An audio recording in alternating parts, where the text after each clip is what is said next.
Avertissement d'urgence à tous les Juifs qui sont dans le monde entier, et à ceux d'Israël. Le 19 octobre 2021. C'était après la méditation de la parole de Dieu, lorsque je priais, que le Seigneur Jésus-Christ me parla intérieurement comme les autres fois, et me dit, « Mon témoin, tous ceux de la maison d'Israël qui mourront pendant le jugement, et qui seront sauvés seront aussi tes enfants. Ils se repentiront, car je répandrai mon esprit de grâce sur eux. Ils pleureront, et s'en voudront eux-mêmes, puis, ils se mettront à avertir les autres.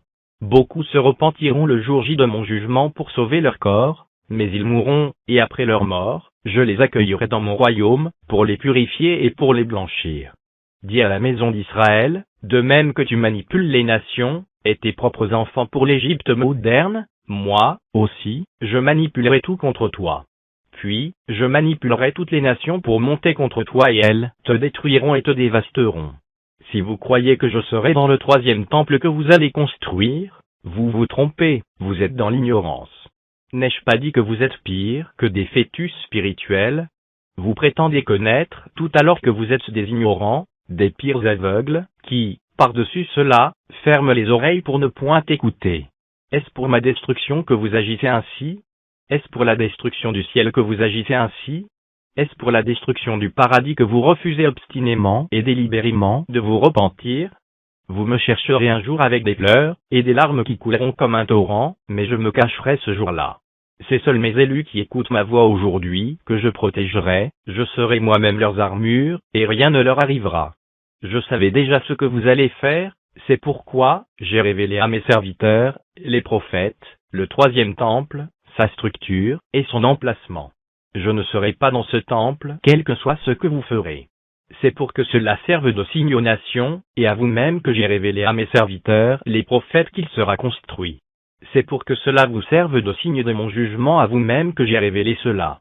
Si vous croyez que je serai dans ce temple, que ma présence sera sentie dans ce temple que vous allez construire pour votre maître Belzébul, l'Antichrist, et le faux prophète, qui est le pape, votre Joseph moderne que vous adorez ardemment et hardiment, c'est que vous êtes dans l'illusion. Je ne suis point un Dieu écuménique, ni une tradition, ni une culture, ni une coutume. C'est pourquoi, tu n'échapperas point à mon jugement. Tu le verras, tu le croiras. Tu me chercheras, mais tu le subiras, tu seras exécuté. En ce jour-là, j'accomplirai tout ce que j'ai révélé à mes serviteurs les prophètes, et à mes douains. Tu seras labouré comme une terre insensée, mais qui est fertile. Si tu refuses de m'écouter aujourd'hui, tu me chercheras un jour pour m'écouter, et pour me croire pour te repentir, mais tu ne me trouveras pas. Je te l'ordonne encore, si tu me prends réellement pour le Dieu de tes pères, romps avec les nations, et leurs dieux avec lesquels tu t'es allié. Romps avec l'ordre mondial, et sa religion pour ton salut. Quitte l'ordre mondial et l'écuménisme si réellement et véritablement, tu as du respect et de l'honneur pour moi.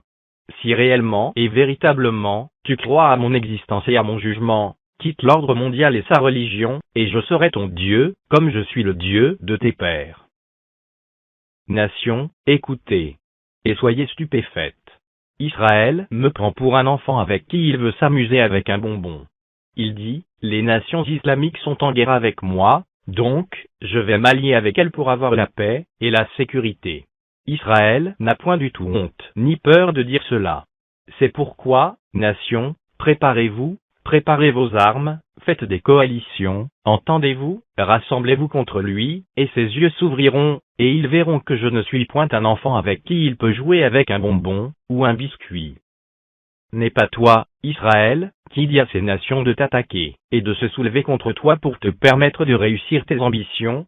N'est-ce pas toi qui leur ordonne de tirer leurs armes contre toi pour te permettre d'imposer ce qui était imposable? N'est-ce pas toi qui ordonne à l'Iran, selon l'ordre et les instructions que tu reçois du pape, ton Joseph, d'entrer en guerre contre toi pour réussir l'ordre mondial? N'est-ce pas toi qui fabriques des terroristes contre tes propres enfants pour réussir l'ordre mondial? N'est-ce pas toi qui ordonnes à ces terroristes de tirer sans cesse les missiles dans ton territoire pour justifier tes décisions et tes ambitions mondiales? Tu troubles tes propres enfants pour les contrôler et pour les surveiller afin de réussir l'ordre mondial de l'Antéchrist. C'est pourquoi, je déclare que l'ordre mondial de l'ennemi est une malédiction pour toi, il sera ta propre ruine. C'est Israël lui-même qui ordonne aux nations islamiques d'être en tension avec lui et aux autres de l'attaquer.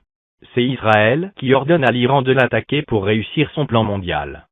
C'est Israël qui ordonne aux autres nations qui ne sont point ses ennemis d'être ses ennemis pour justifier ses actes et ses actions. Vous les Lévites qui n'avons pas encore reçu les injections de l'ordre mondial que vos chefs vous imposent, acceptez-moi dans votre vie, puis enseignez la vérité à vos frères, ouvrez leurs yeux pour me craindre et pour me servir. Ne vous laissez point du tout corrompre, pour ôter la vérité de votre bouche. Vous tous qui êtes corrompus pour endoctriner, pour dresser vos frères pour l'ordre mondial en leur disant ou pas que c'est la solution indispensable pour la venue du Messie, je vous détruirai tous. N'écoutez point vos rabbins qui vous soulèvent contre moi l'Éternel des armées. Ils vous incitent, et ils vous excitent contre moi l'Éternel Dieu, votre Seigneur et Sauveur Jésus-Christ, moi qui m'étais présenté à Moïse par le nom de Je suis pour l'envoyer, pour faire sortir vos pères de l'Égypte qui vous a rattrapés aujourd'hui. Repentez seulement, et je serai votre Dieu, cherchez-moi pendant qu'il est encore temps, et vous me trouverez. Par ces dernières paroles, la voix s'éteignit progressivement en moi, comme on éteint une radio. Le premier témoin du Seigneur Jésus-Christ, l'apôtre Nubadou Madji, Moïse,